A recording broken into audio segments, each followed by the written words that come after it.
And so it is great interaction on the show. As always, we have to give you the best. And we know Mama View Odaw is the forecourt of the Commission for Human Rights and Administrative Justice offices here in Accra.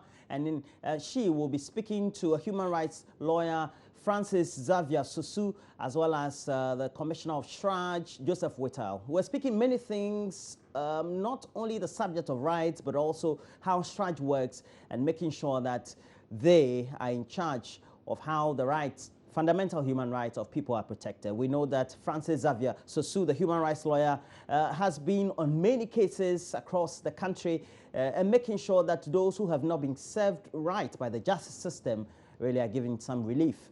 And we hope that we can elicit a lot more responses from the two when that comes up at the beginning of the next hour. But before we do all that, we again have to revisit the subjects of pollution across water bodies in the capital. And this time we're taking you to the channel, the Korle and Odaw lagoons, where we have dredge masters and their officials who are working to make sure that before the onset of the main rains, we are in a better position to improve the current situation of the siltation levels in the channels. Their concerns mainly have been about the poor attitudes of the inhabitants along the communities on the channel and how that can be improved.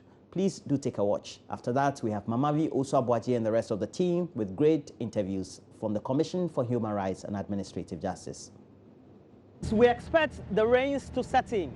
When they set in, Accra becomes a hive of activities in which many residents, especially along the Korle and Odaw lagoon channels, are not in a position to have the respite that they need. Well, we all remember 2 years ago the disaster that resulted in the deaths at Circle, that's the Kwame Nkrumah Circle, just around here in Accra. But for all the things that need to be done positively are also critical issues of how we desilt the Korle and Odaw. For the past 14 months, we've had Dredge Masters Limited that have tried as much as possible to desilt the Odaw and Korle lagoons.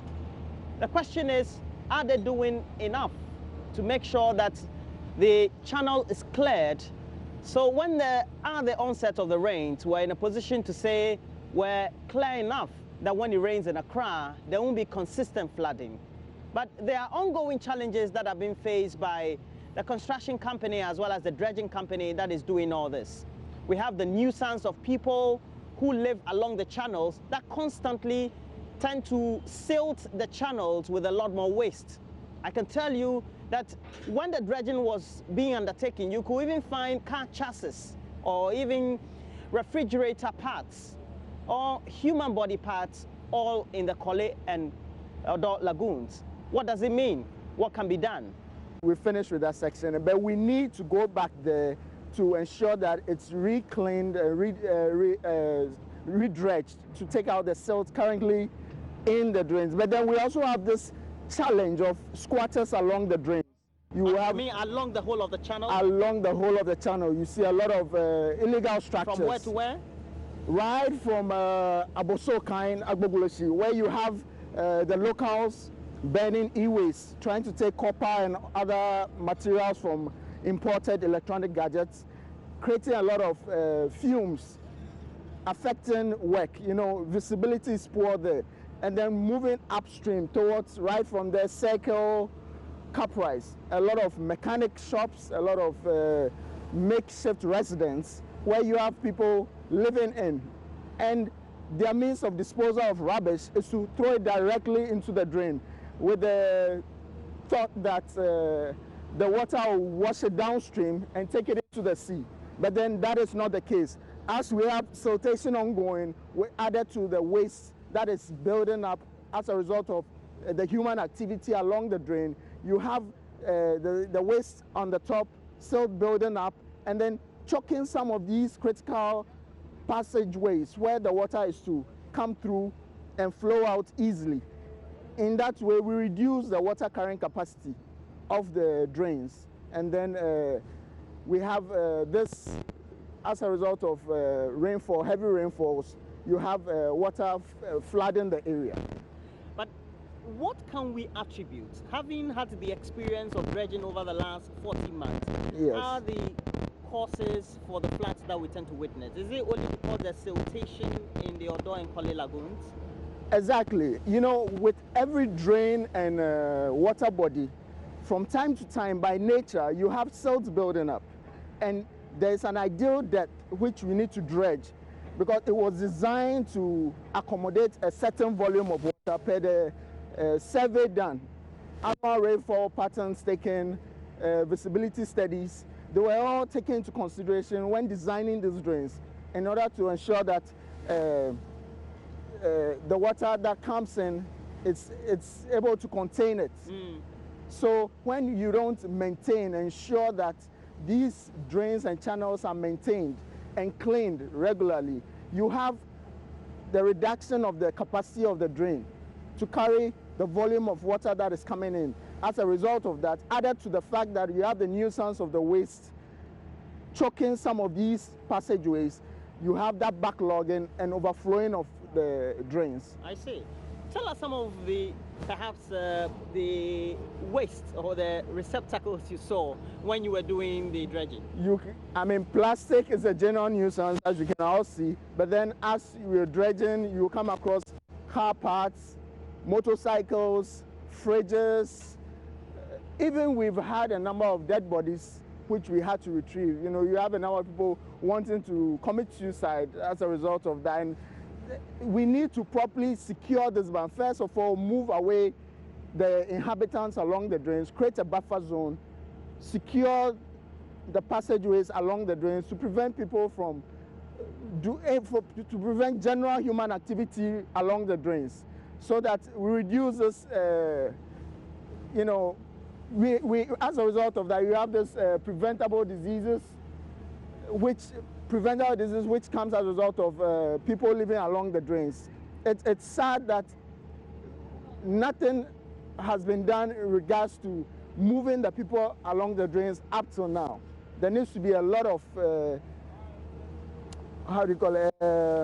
publicity in terms of waste management, how their waste should be disposed, and also we need to enforce that the regulations that we have. Yeah, the regulations that we have. How closely do you work with city authorities on this? Because we know that, well, it's not your work. You are just supposed to do the dredging, but city authorities also need to make sure that the squatters who are occupying the illegal places, or ideally should be off the places, are off.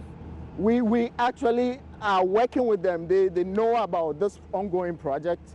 Their purpose is to also complement our efforts in ensuring that this project, in the long run, it ends well. I mean, it's the beautification part and all that is in place.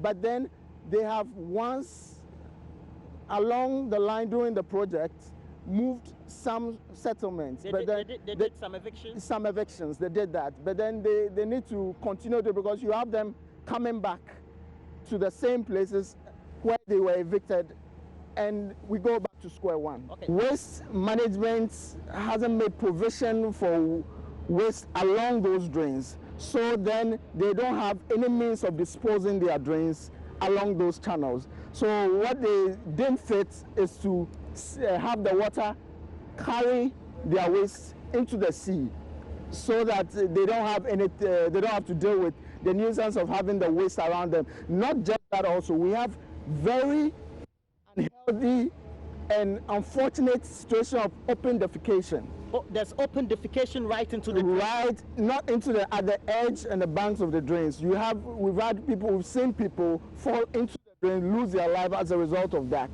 So toilet facilities which have not been made available along those lines have resulted in having those squatters easing themselves along the drains, and working along the drains, it's really, really, really difficult having those people there. Many of the times you have to do your surveys and see what's the depth of the silt, etc. And I know that's a technical detail, but it's critical for you to know how much needs to be drained as far as the maintenance is before the rains. How difficult is that? How challenging is that? And how are you working around it? We carry out an inspection of that drain, and they assess the fact that it was cleaned. Okay. But then we have also moved on from there and informed them that we need to move on and carry on with maintenance dredging. So the silt build up at that section currently is work that has to be done. Is left in the hands of the government to decide the way forward at that section. But our focus now is on the lower lagoon. Still speaking to the project manager for Dredge Masters, and they are in charge of making sure they desilt channels of Kole and Odaw lagoons, and they've been doing this for the last 14 months. And we put the question to you on our Facebook page, join us on TV, where we're streaming live, and many of you have been giving us your messages. And for example, Francis Ota says provide vintage or vantage beans along the areas. It should be mandatory for all sachet water producers providing at least some reasonable number of sidewalk beans, since their product consume a chunk of the waste. It says that the dredgers or the dredging company must clear the hawkers and squatters who mostly live in little kiosks along the way. And the only way to keep these menace in our country is to arrest and prosecute corporates, etc. Is water sachet or the rubbers, etc., the polythene, a main content of the waste that you dredge? Exactly. I mean, he said it rightly. I mean, that's the biggest challenge you face. I mean, if you look on the water right from Caprice towards the lagoon here, it's just plastic waste that is floating on the surface, and the site is really appalling. It masks the beauty of what we are doing, because first of all we are trying to take out the silt part, and by the design of the equipment, the floating plastics don't easily come off. So we have a couple of them. Just arrest the offenders who throw rubbish into drains, especially the Odaw and Kole lagoons. Let the government put up housing units for those who are squatters along the channel. Very interesting there. And thanks for joining us, Operations Manager for Dredge Masters, Sana Adiepena, giving us an insight into what is taking place. Currently, there's continuous dredging